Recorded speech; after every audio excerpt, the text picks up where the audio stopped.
Every weapon on the ancient battlefield had a purpose: to cut, to stab, to crush.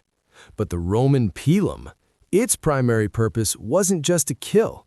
It was to inconvenience, to sabotage, to take the enemy's greatest defense and turn it into a dead weight, a crippling liability. This is a piece of psychological and engineering warfare. This is the spear that was meant to be thrown, but designed so it could never be thrown back. On the surface, it looks like a heavy javelin, but look closer. The secret is in the soul of the weapon, this long, slender iron shank, made from softer iron, not hardened steel. Upon impact, the energy has to go somewhere. The hard tip pierces, but this soft iron shank, it absorbs the force by deforming. It bends, sometimes up to 90 degrees. It's a controlled failure. They didn't have the metallurgy to make it super strong, so they turned a weakness into a devastating feature.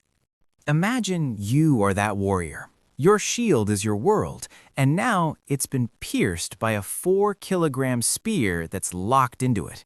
You cannot pull it out quickly. The bend acts like a barb. Do you discard your shield? In the midst of a battle line, that is suicide.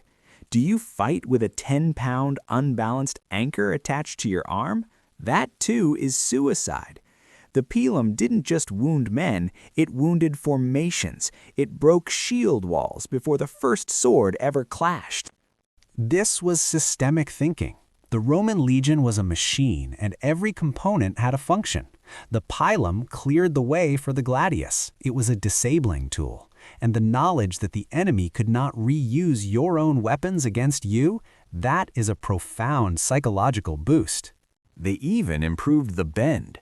Later models had a small wooden block securing the iron shank.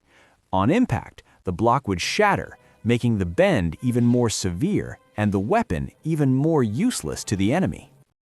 Other empires are remembered for their soaring architecture, their art, their philosophy. Rome is remembered for its brutal, elegant practicality. The Pilum is a perfect symbol of that. It wasn't a noble weapon, it was a clever one, a problem solver. It asked a simple, devastating question to every enemy of Rome. You have a shield. What will you do when it becomes your greatest weakness? If you enjoyed this deep dive into ancient engineering, subscribe for more.